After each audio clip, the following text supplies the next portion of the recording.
SEC championship game is Saturday afternoon. It's in Atlanta. It's on CBS. Number one, Georgia, 5.5 point favorites against number 8, Alabama. Guys, I want you to throw out rivalry week for just a moment. Both teams closed this season in dominating fashion. Sans their win against Georgia Tech and the fourth and Milrow miracle against Auburn. Both quarterbacks are playing the best ball of their season, particularly Jalen Milrow, who obviously wasn't even the starting quarterback during the USF game, benched at one point. We had our doubts about Carson Beck coming into this season. He has answered those, and he's turned Georgia into one of the most prolific passing attacks in the country. The $1 million question for this game: can Alabama get in to the playoffs with a win? They're ranked 8th. That would lead you to believe that they probably can't, and yet their resume should, in theory, be able to carry them into the top 4 if they beat the number 1 team in the country, right?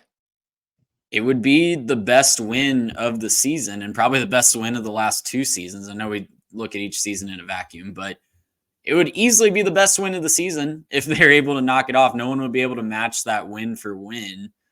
And it would really come down to, does the committee value that more than a loss to Texas back in September? Probably, because I think, assuming Texas takes care of business against Oklahoma State, I know we'll talk about that one in a little bit, but assuming they take care of business, it would come down to that decision. And of course, we don't have the arbitrary, or we don't have the non-arbitrary ranking mechanism to figure that out. So it would just come down to how they're feeling Sunday morning, I guess. Garrett, on the other side of the coin, if Alabama wins, is Georgia out with a 12-1 record and a loss in the SEC championship? We've seen in past years, losing in the conference championship game doesn't necessarily penalize you. I'm thinking Georgia from years past. I'm thinking TCU. Heck, I'm thinking Notre Dame from the COVID season. But you're supposed to throw past seasons out the window. And with hungry hippos behind you in 5, 6, 7, and 8 with Alabama, would Georgia really get knocked out of the playoff with a loss? I don't really see a way that Georgia misses the playoff at this point. I think because they're number 1, because it's Georgia, because of the previous seasons, which you're not supposed to think about, but the committee clearly does. I just think there's no way that Georgia can actually miss the playoff at this point, outside of just absolute chaos scenario where, there's a lot of other things happening and they just find their way out.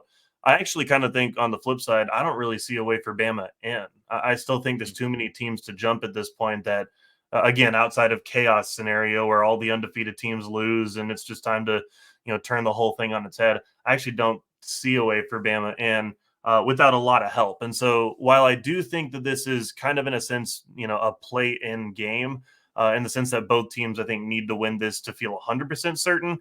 I just don't see a way that Georgia misses. They've been one of the best teams in the country all year.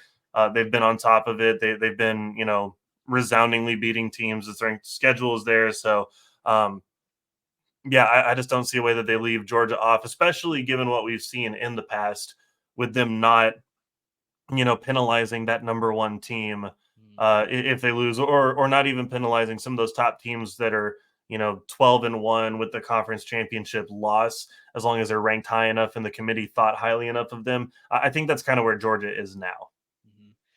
This is where, to me, the ranking of 6 through 8 is so crucial because on paper, Alabama should have a chance to get in. They absolutely should be rewarded for the best win of the college football season. And yet, because Ohio State is still ahead of both Texas and Alabama, and we'll talk about this more with the Longhorns in a second as well, it feels like the system is not set up to allow the Tide in. And that's where I kind of go back to there's no right formula. It felt like we all kind of agreed. It was an unspoken agreement that last Saturday, the game was an elimination game.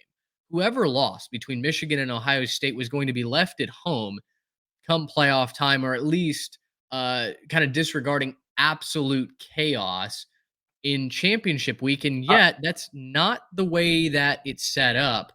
based on these rankings. Gus Johnson said as much off the top of the broadcast. He called it the Right. first playoff game. Look, obviously he's good at what he does. He's not an official playoff committee member who gets to make that call, but that's the way it generally looks. And I just, with all these other good teams, I don't really see how Ohio State's still in the mix. I think it's kind of disrespectful to not have them at 8 and then slide everybody else up. Right. But I mean, at this point, by putting them at 6, you're telling Texas and Alabama, well, oh well, bummer, sucks. You're not going to make it in because we think that Ohio State's better than you. Like, what's Ohio State going to do next week to prove they're not better than Texas or Alabama? Nothing, because they sit at home. And so I just don't get the logic of it. Of course, it's the playoff committee, so there may not be very much logic of it, but it just doesn't make a whole lot of sense to me. And it's I don't know. It really takes away something from those games that are supposed to have some extra stakes. Yeah, Trade. Any thoughts on that? I mean, we've seen them jump leapfrog idle teams before, right? I go back to the very first college football playoff rankings where Ohio State leapfrogs in to the college football playoff. Last year as well, Ohio State hanging on to a spot. So who knows? Who knows? I'm much more excited about this game on the field than I am the implications for the playoff because it's going to come down to people sitting in a room and just, who knows what they're going to come up with. The gripe is with the internal logic of the committee. Absolutely. There's just no internal logic. And it makes us sit here and we're talking about, while we should be talking about Alabama and Georgia being 2 legacy brands, 2 massive programs and all they can do, we kind of have that overlying, oh, well, is Bama going to make the playoff? Do they even care? What's the motivation? Like, we're still talking about the SEC championship game here. Like, there's great players on both sides. It's one of the best football games we're going to see all year. To me, it's just it doesn't make a ton of sense. You would have, if you're Alabama, you would have a win over the number 1 team in the country. You'd have a loss to the number 6 team in the country by 10 versus Ohio State, who does not have as great a quality win as Alabama, and they would have a 6-point loss to the number 2 team in the country. Like, to me, I just don't know how that math comes out in favor of Ohio State. But Trey, you're right. Leapfrogging happens every year, which inherently doesn't make sense to me. If we can just leapfrog the next week, then why didn't we rank it in the order of operations, right? Like, if you were just going to push the number 5 team or the number 6 team in, why on earth is there a team that's inactive ahead of them, right? It just doesn't quite make sense to me. But what does make sense is X factors for this game between Alabama and Georgia. Tide definitely have a puncher's chance in this. And there are folks that are picking Alabama to do what they did a couple of seasons ago and march into Atlanta and beat the number 1 ranked Georgia Bulldogs. Georgia is 5.5-point favorites, as I mentioned off the top. To me, guys, I'm looking once again at the turnover margin. Alabama takes care of the football at a pretty good rate. They're +7 in the turnover category. Georgia, meanwhile, uncharacteristically has turned the football over a little bit this year. They're at a dead 0 turnover margin. So, Garrett, when you look at Georgia having the more consistent offense, Alabama maybe having a hot defense right now, who do you like and why? Well, for me, I think Georgia's going to win this game, but I am going to pick Alabama to cover. I think this one's real tight, real back and forth.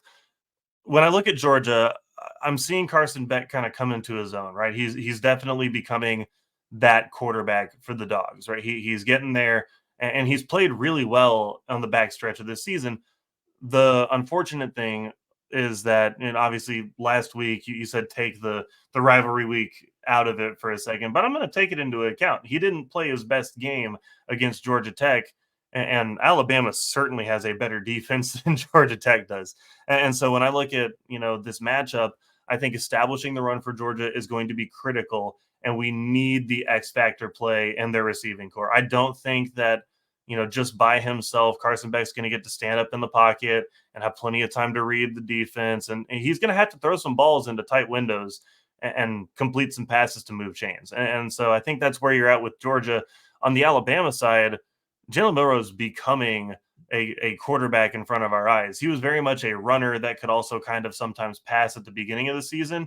And over the course of the season, the job that Nick Saban has done to get him in a spot where he can win, I think is remarkable. One of the best coaching jobs I've seen, to take this quarterback who at the beginning of the year couldn't throw much more than a deep ball, and to put him in a position where he's dropping dimes on 4th and goal from the 31 to extend the game, to win the game against Auburn, to win the Iron Bowl, and make some really good throws down the stretch of this season.